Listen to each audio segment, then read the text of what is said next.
சுயநலம் சூழ் அதிமுக எழுச்சியும் வீழ்ச்சியும். ஒட்டுமொத்த கட்சியின் நலனை விட ஒரு சிலரின் சுயநலனே பிரதானமாக பார்க்கப்பட்டதால் பொன்விழா கண்ட அதிமுக மீண்டும் ஒரு அக்னி பரீட்சைக்கு ஆளாகியிருக்கிறது. அதிமுக என்ற கட்சியை தொடங்க வேண்டும் என்று முதலில் எம்ஜிஆர் நினைக்கவில்லை.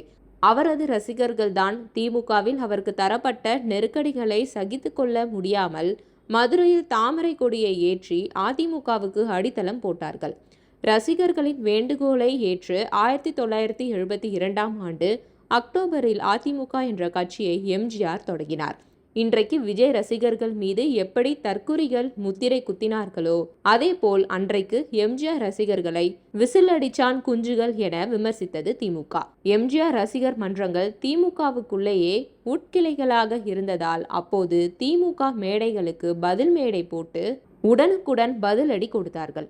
ரத்தத்தின் ரத்தமே என்று எம்ஜிஆர் சொன்னபோதெல்லாம் ஏதோ தாங்களே கட்சிக்கு ரத்தம் கொடுத்ததை போன்று உணர்ந்தார்கள். இதனால் ஏகப்பட்ட நெருக்கடிகளையும் எதிர்கொண்டார்கள் எம்ஜிஆர் ரசிகர்கள். மிகவும் தீவிரமாக இருந்த அவர்களில் சிலரை ஜெயிலில் இருந்த ரவுடிகளை பரோலில் எடுத்து பழி தீர்த்த சம்பவங்களும் நடந்தன. இதனால் திமுகவும் அதிமுகவும் என்றைக்குமே சந்திக்க முடியாத எதிரெதிர் துருவங்களாக மாறிப்போயின. அதிமுகவினரும் திமுகவினரும் பொது இடங்களில் கை குலுக்க கூட தயங்கினார்கள். இத்தகைய நிலைப்பாடுகள்தான் அதிமுகவை முதல் தேர்தலிலேயே ஆட்சி கட்டிலும் அமர வைத்தது. அதிமுகவுக்கு ஜெயலலிதா தலைமையேற்ற பிறகு இந்த போக்கு இன்னும் தீவிரமானது.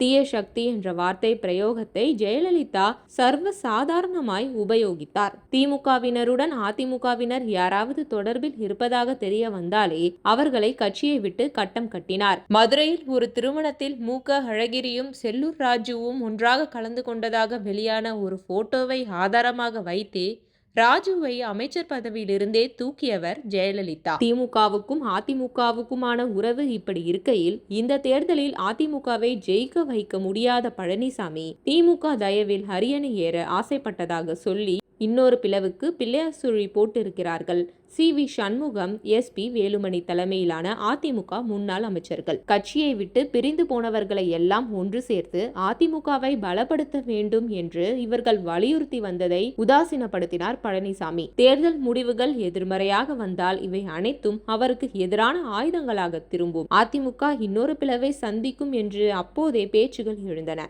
அதுதான் இப்போது நடந்திருக்கிறது. அதே சமயம் 2021 தேர்தலில் தோற்றாலும் அதிமுகவை வலுவான எதிர்க்கட்சி நிலைக்கு கொண்டு வந்த பழனிசாமி கடந்த 5 ஆண்டுகளில் கட்சியை கட்டுக்கோப்பாகவே வழிநடத்தினார். உள்ளடி வேலை பார்த்து கட்சியை பாஜக உடைத்துவிடக் கூடாது என்பதற்காகவே டெல்லி இழுத்த இழுவைக்கெல்லாம் சென்றவர் பலமான கூட்டணியை கட்டமைத்ததுடன் தனி ஆளாக தமிழகம் முழுமைக்கும் பிரச்சாரம் செய்தார். அதனால்தான் விஜய் அலையிலும் அதிமுகவுக்கு கௌரவமான தோல்வி கிடைத்திருக்கிறது.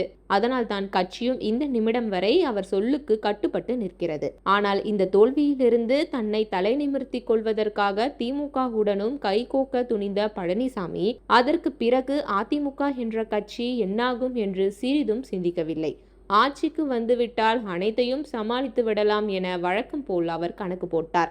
முதலில் இதற்கு மூச்சு விடாமல் இருந்த முன்னாள் அமைச்சர்கள் பழனிசாமியின் முயற்சி பலனளிக்காது என்று தெரிந்து போனதும் தாவேக ஆதரவு நிலைப்பாட்டுக்கு மாறினார்கள். பழனிசாமி திமுகவுடன் கைகோக்க நினைக்கும் போது நாம் தாவேகாவுக்கு ஆதரவளித்து அதிகாரத்தில் பங்கெடுப்பதில் என்ன தவறு என்று சி.வி. சண்முகம், எஸ்.பி. வேலுமணி போன்றவர்களும் சுயநலமாகவே யோசித்தார்கள். அதை வெளிப்படையாக சொல்லாமல் அம்மாவால் தீய சக்தி என்று சொல்லப்பட்ட திமுகவுடன் கைகோக்க பழனிசாமி திட்டமிட்டார். அதை ஏற்க முடியாமல் நாங்கள் இந்த முடிவை எடுத்தோம் என்கிறார்கள். 4 நாட்கள் பழனிசாமி ஏற்பாட்டில் புதுச்சேரியில் தங்கி சிந்தித்த பிறகுதான் இவர்களுக்கு இந்த தெளிவு பிறந்திருக்கும் போலிருக்கிறது. தொடர் தோல்விகளால் அதிமுக தொண்டர்கள் துவண்டு போய் கிடக்கிறார்கள். அவர்களுக்கு ஆறுதல் சொல்லக்கூட யாருக்கும் நேரமில்லை. ஆளாளுக்கு சுயநலமாக சிந்தித்து கட்சியை ரெண்டுபடுத்திவிட்டு அதிமுகவை உடைக்க வேண்டும் என்பது எங்களது எண்ணமில்லை என்பவர்கள் பொதுக்குழுவை கூட்டு என்று போர்க்குரல் எழுப்புகிறார்கள். பதிலுக்கு கட்சி மாறி வாக்களித்தவர்கள் மீது நடவடிக்கை எடுங்கள் என சபாநாயகரிடம் மனு கொடுத்திருக்கிறது எதிர்த்தரப்பு. மொத்தத்தில் மீண்டும் நீதிமன்ற படியேறி நீதி கேட்கும் நெருக்கடிக்கு ஆளாகி இருக்கிறது அதிமுக.